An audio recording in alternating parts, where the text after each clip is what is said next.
Welcome to A Canadian Investing in the U.S., a podcast and YouTube channel focused on Canadians buying real estate with host Glenn Sutherland. Welcome to a new episode of A Canadian Investing in the U.S. with Glenn Sutherland. This week, my guest is Brian Driscoll. Brian, you want to just start off by introducing yourself to everybody? Hey, what's up, Glenn? Thanks for having me. Oh, no problem.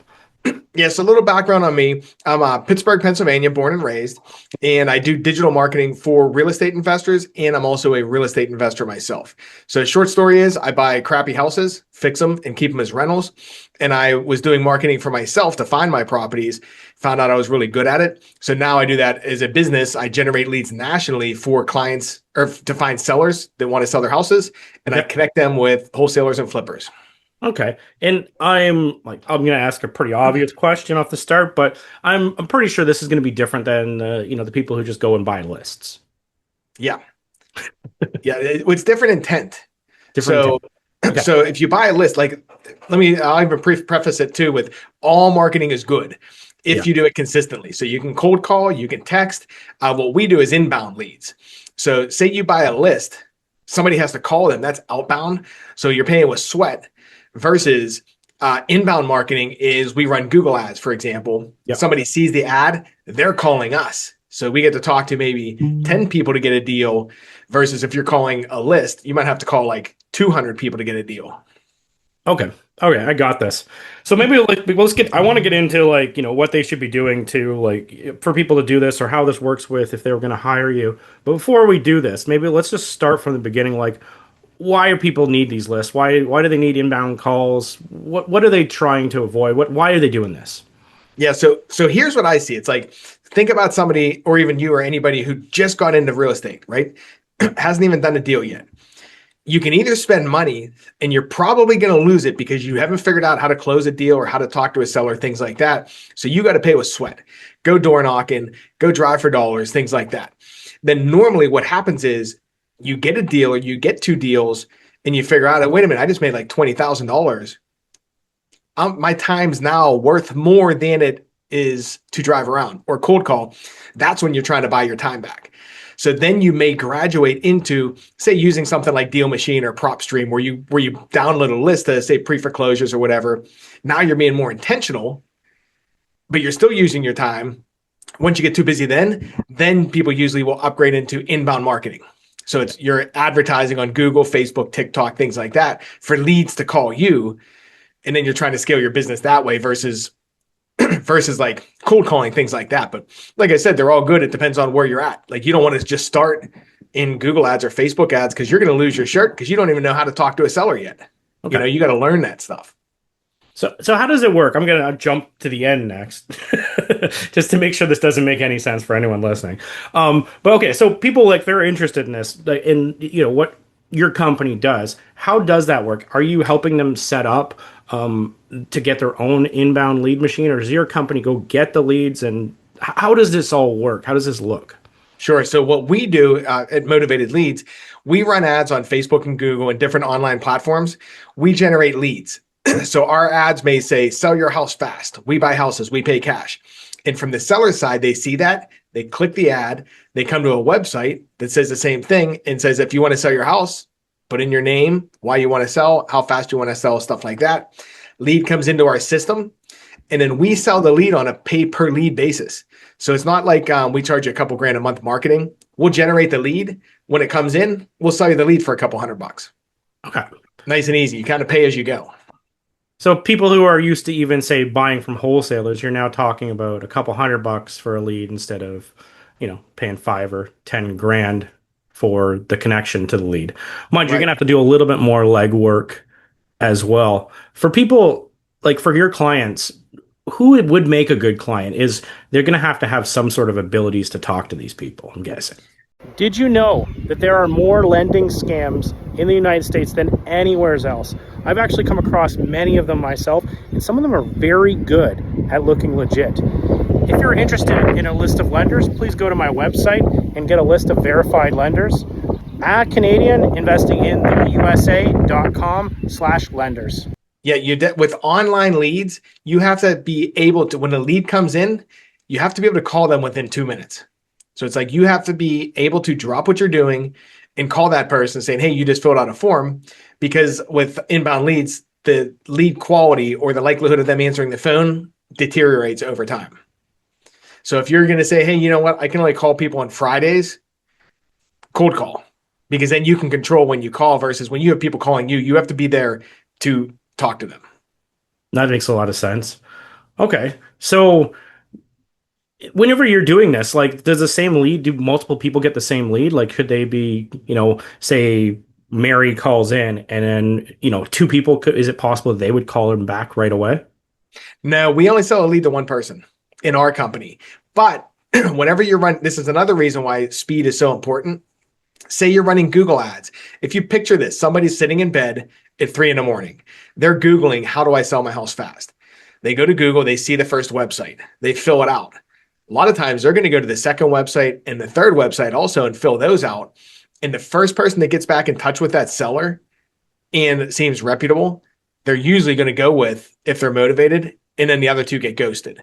So our company, we don't sell the lead multiple times, but people do fill out multiple forms, like with competition in your area. Yeah. And so from your perspective or your side, I'm not sure what the portal or if there is a portal to this. So if, say, I'll make myself the customer, right? So I get this lead in, I'm supposed to be calling out, but what if I don't call out?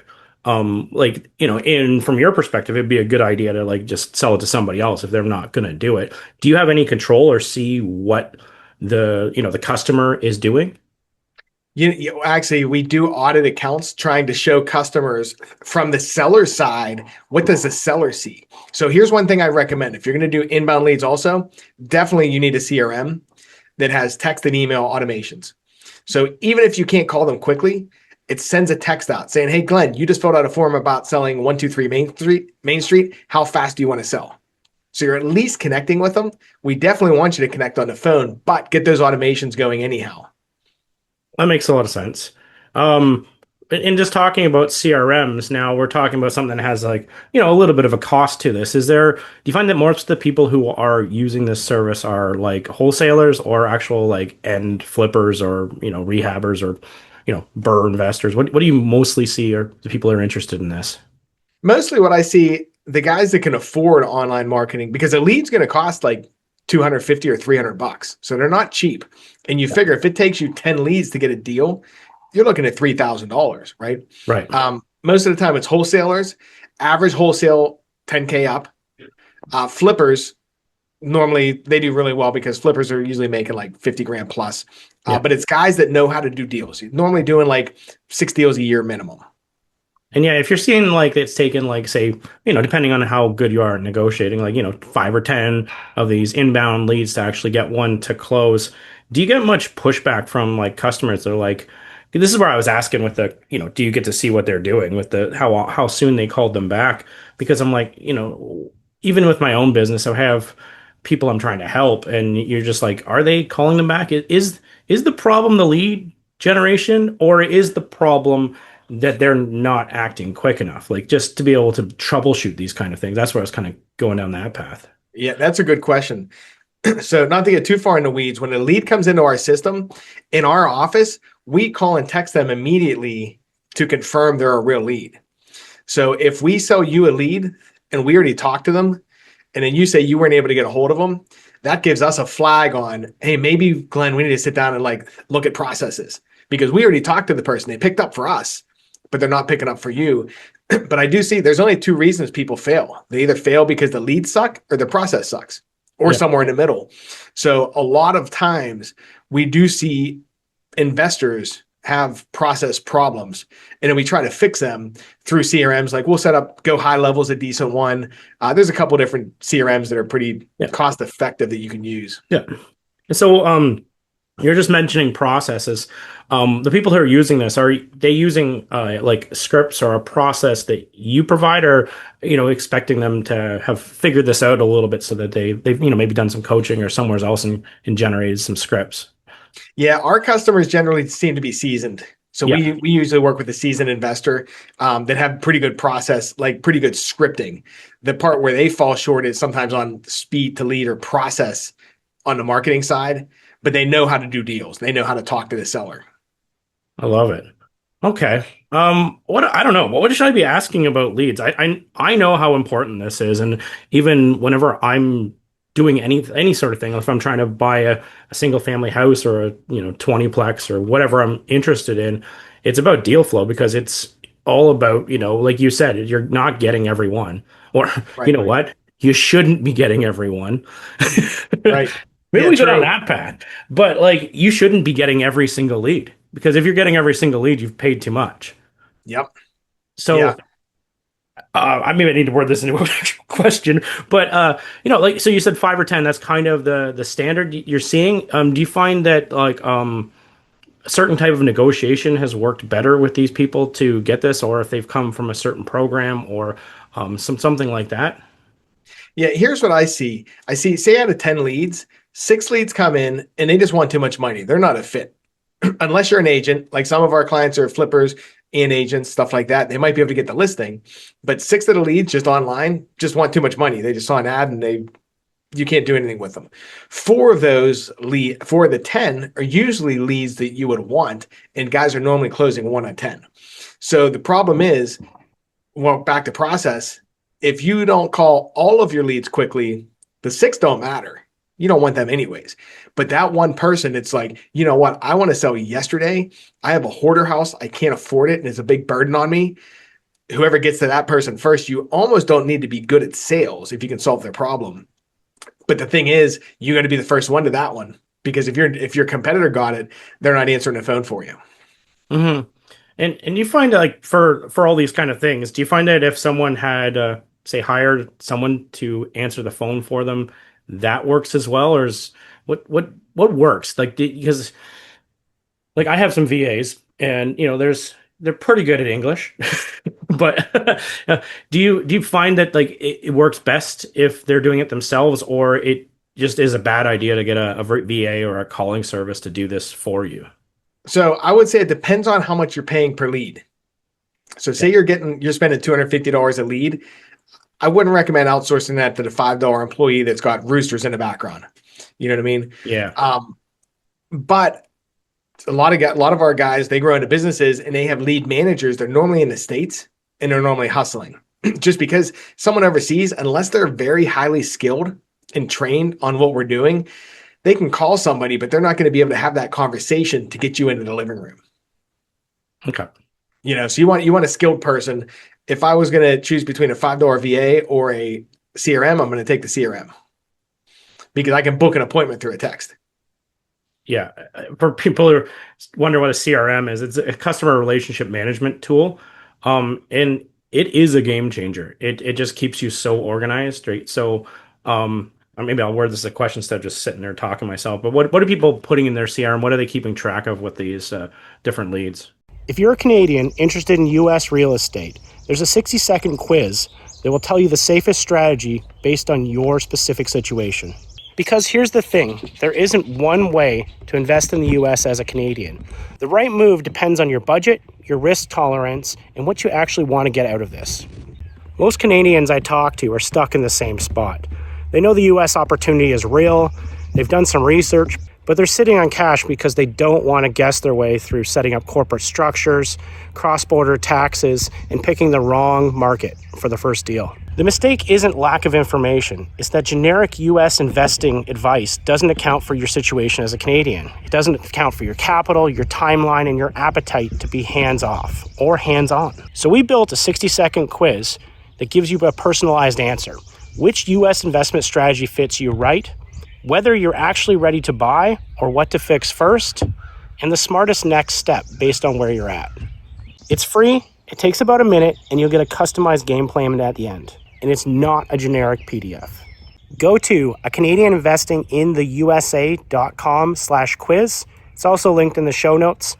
Take the quiz, get your game plan, stop guessing. You don't need to figure this out alone. You just need to know what your next move is. So here's what we do. A lead comes in, and we use Go High Level. So it goes in there and it goes into a stage. It's called new lead. When the lead comes in, it automatically gets a text and an email, and we call it. Say we can't get a hold of this person. Think about it. It's like columns. So the first column might be new lead. Second column might be called one time. So we're going to drag that card into the column that says we couldn't reach the person.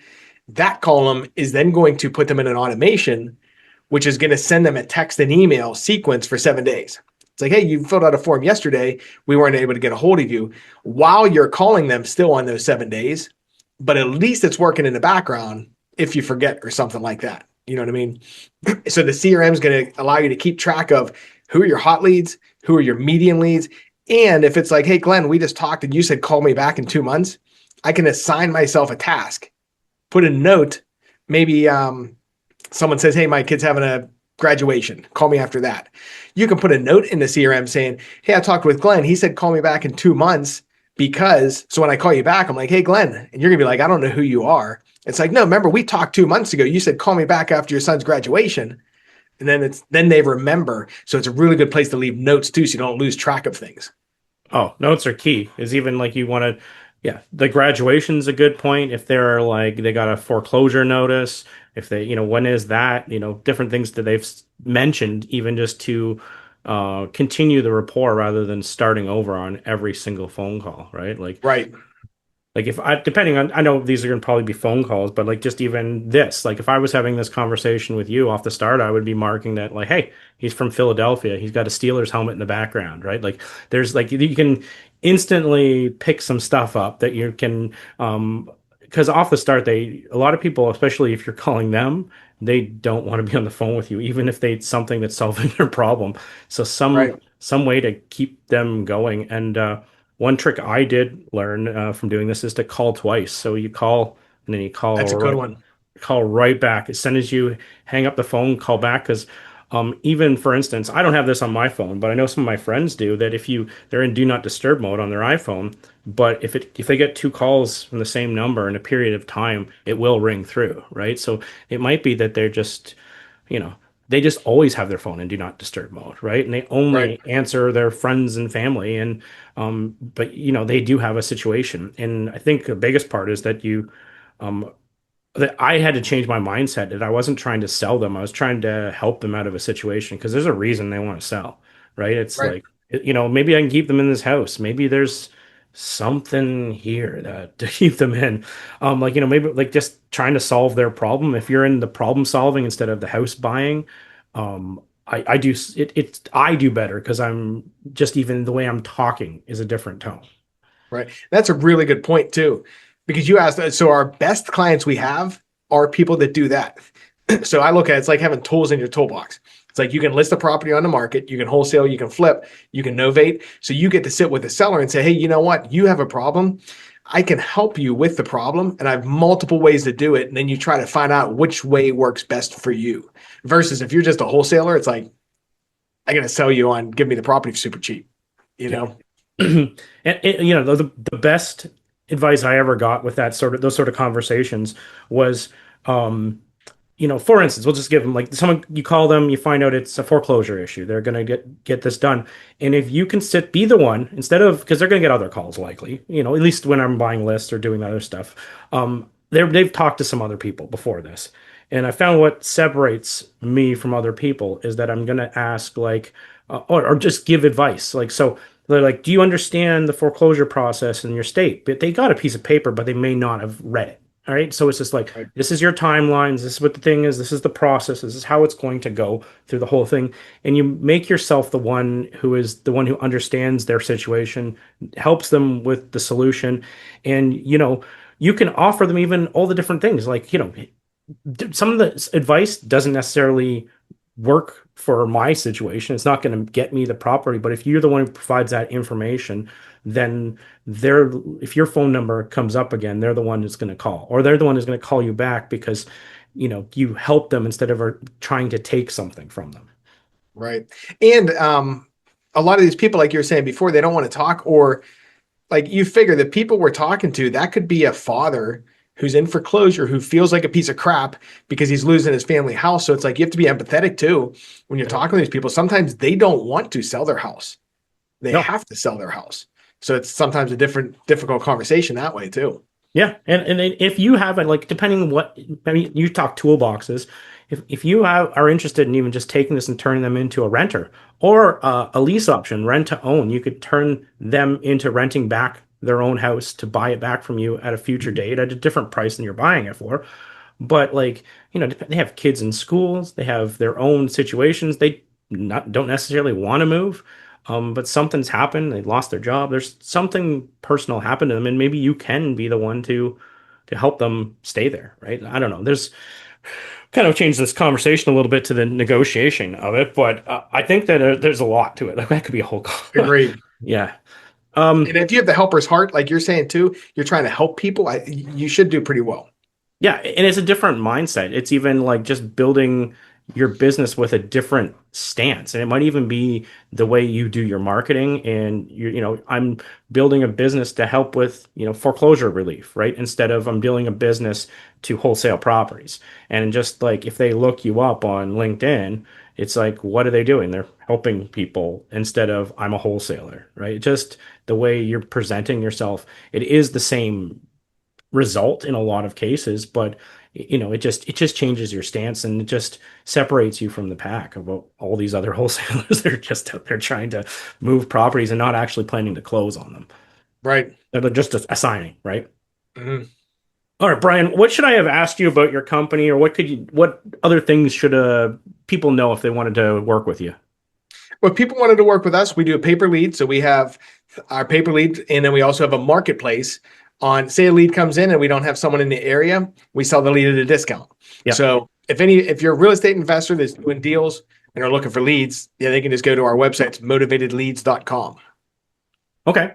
And so then when they go to that website, I guess how does this work? Just to give people so they understand the process. Do they do a phone call? Do they just list what city and state they're looking to buy in, and then you set up the marketing, or how does it look to get this going? Yeah. So what you'll do, you go to our website, click contact, click claim your area. Yep. You're going to fill out a form. Then it's going to give you a calendar where you can book a call. We'll call and see if it's a fit. And then we get you set up so we can get the leads coming to you, usually within about 24 hours. That's epic. Yeah. Okay. Cool. And then for your business, I guess you just make the difference between all the advertising and the sale price for the lead, right? Yeah. I'm basically gambling. It's, Yeah. And the reason is, so say which city, say we'll pick New York City or Los Angeles or like a big city.